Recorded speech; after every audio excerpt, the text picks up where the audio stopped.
Hi, I'm Mary Beth Temple from mbtcreates.com, and today we're going to make this cute little popcorn pouch. Now it looks kind of flat right now, but the reason we call it a popcorn pouch is because of the pleats on the side.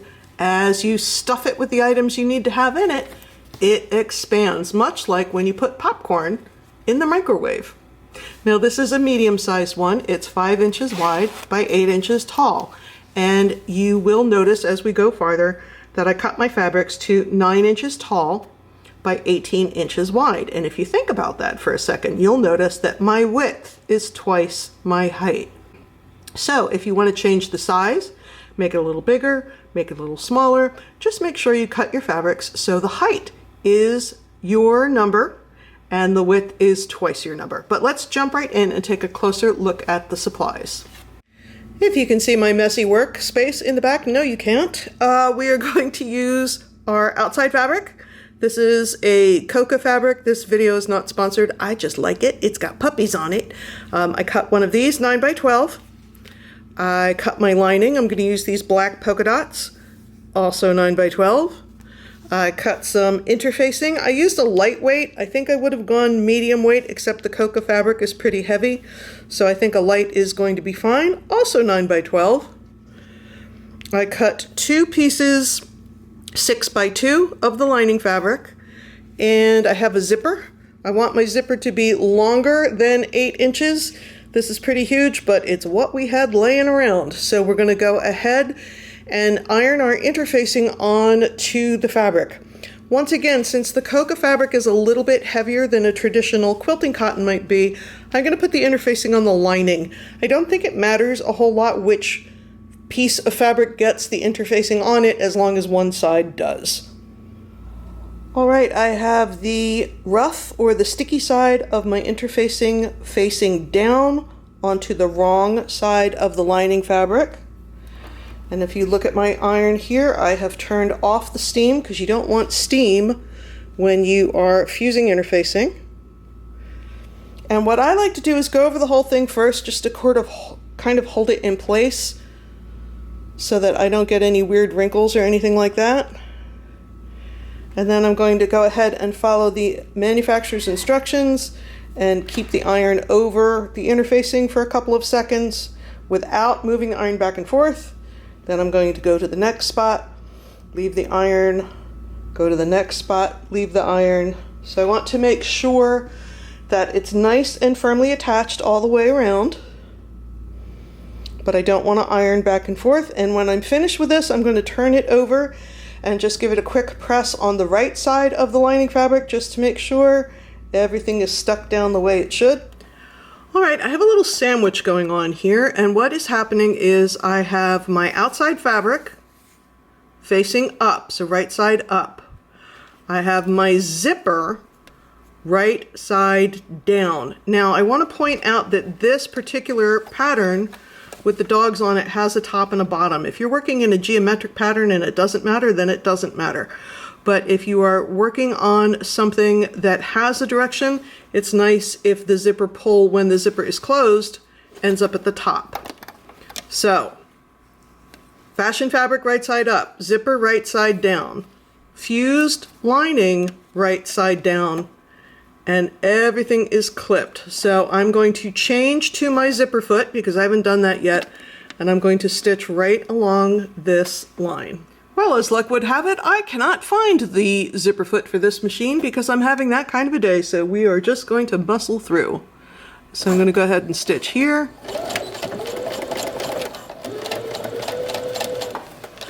And keep myself nice and straight even though I do not have the zipper foot.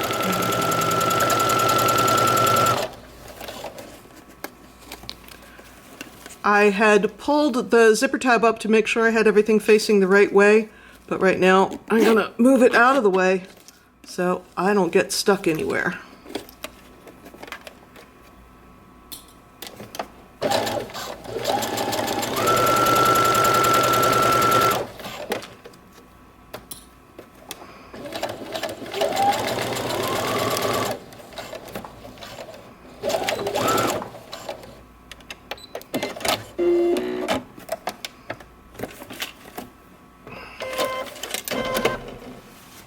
So this is what we have going on.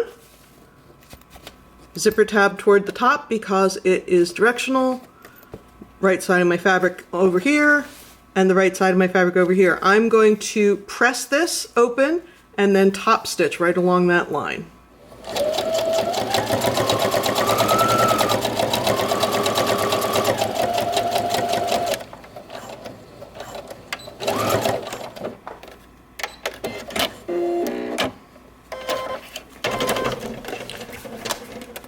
Once you have that top stitching in, it is a great idea to double check that your zipper still zips, because if you have made an error and you are too close to the teeth and it doesn't want to zip, the time to find that out is now.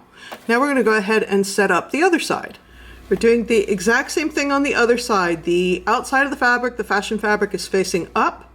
The right side of the zipper is facing down, and the fused lining is facing down. I'm going to do the same thing. I'm going to sew my zipper down, open it out and press it, and top stitch. And what it looks like on the bottom, I have these two little loops.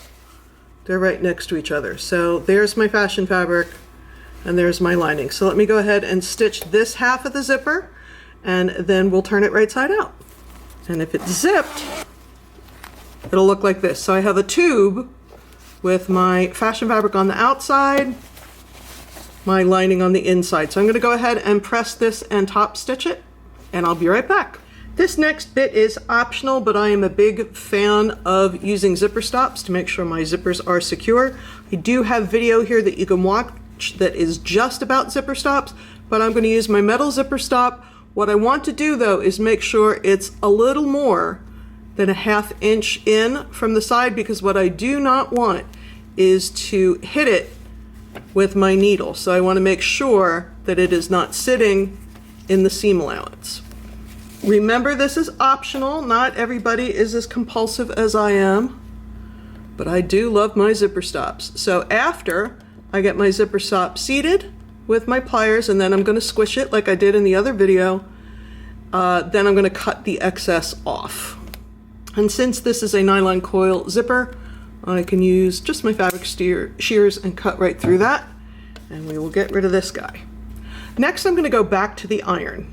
All right, I got my ruler out, and I'm going to press this flat, and I made sure that my zipper is exactly in the center. So I'm going to get a crease line here with the iron, and a crease line here with the iron. Now, if you would prefer to get a ruler out and draw on your fabric, you can do that. That is not my favorite way to do things. I don't like to make marks, even if I think they're going to come out, and I just think this is so much faster. So I'm going to press both sides in towards the center. I don't want them all the way on top of the zipper. That's too much. I want to back it off here, and I'm going to grab my ruler. What I want is for it to finish at about 5 inches, and look at that. I'm right on the money. So I'm going to press here all the way down and here all the way down.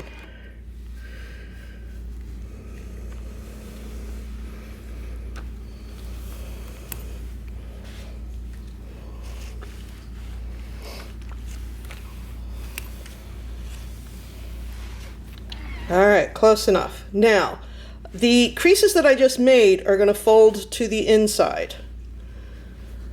But you see, I have my lines here I don't really need to measure. So I'm going to fold my line in so it matches up with this line on the bottom, and fold this line out so it matches up on the top. Let's see how I'm doing here.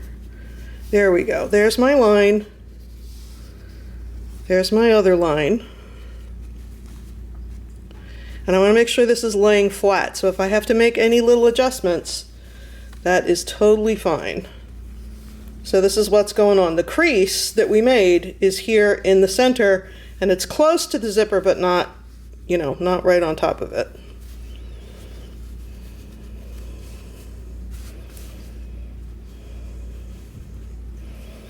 And it's okay to take a minute like I'm doing and finesse this a little bit, because you want it to be perfect.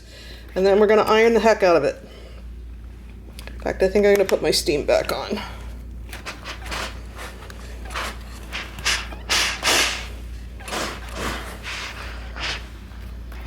All right, let's put some clippies on there in the interest of making life easier later.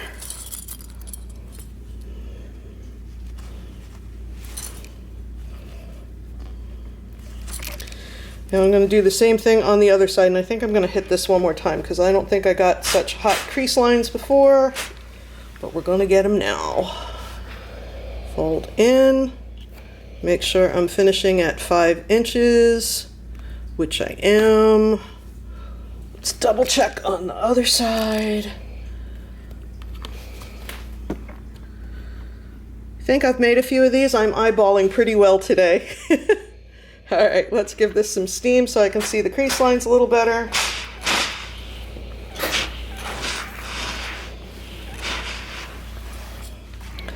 All right, we're gonna fold it again. We want this crease line in the middle, and then this guy here is gonna meet this guy here. And if I have to finagle a little bit, I can do that. I'm gonna make sure everything's laying flat.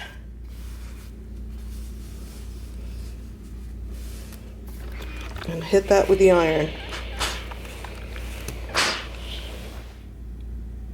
All right, here is my top edge. I have my little 6x2 piece, and I have that facing down, so I'm going to line the raw edges up, and then I'm going to fold the seam allowance around to the back. It's going to be a little snug because it's a little thick, but that's okay. A little snug is better than too loosey-goosey.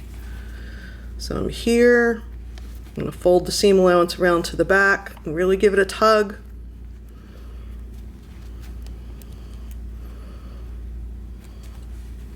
And I'm going to stitch right along here. Then I'm going to do the same thing to the other side. I'm going to take my 6x2, I'm going to put it with the right side facing down, center it a little bit here,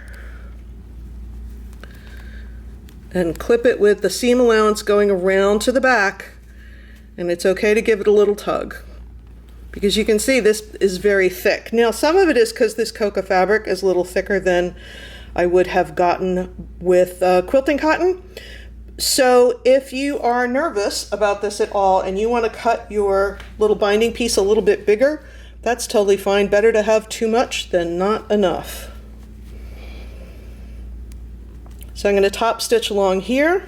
I'm going to top stitch along here. I'm going to be super careful not to hit that zipper stop and super careful not to hit the zipper tab. In fact, let's move the zipper tab down to the middle. If you move it though, you have to make sure they're right next to each other at the top and they don't separate. All right, the last thing we have to do, I took the clips off when I was sewing. I'm going to flip this up and over. I'm going to turn in those, well, I guess first I'm going to pull that all the way up because I didn't.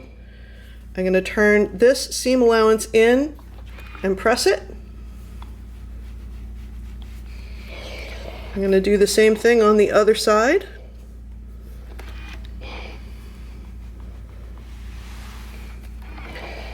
And now I'm going to fold once, and you can see my raw edges are meeting that seam. And once again, and now I'm going to just use my little clippy clips to hold that into place.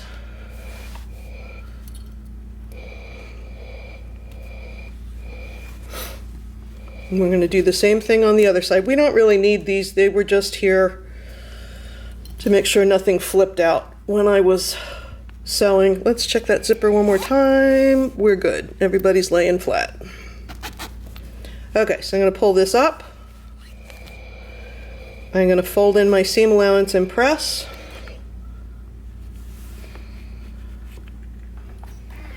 I'm going to do the same thing on the other side.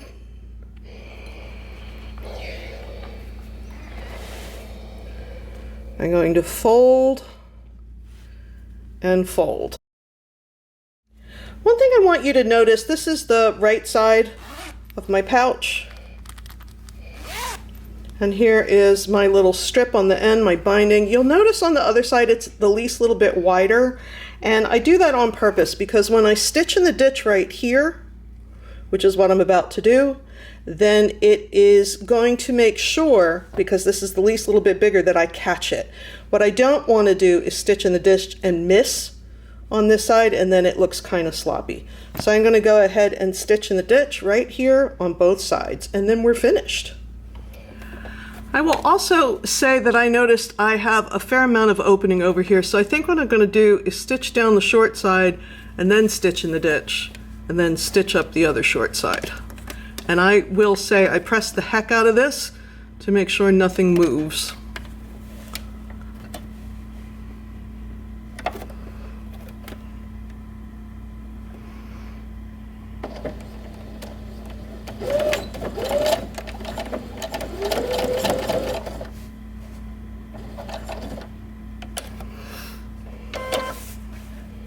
Yeah, one more, I think.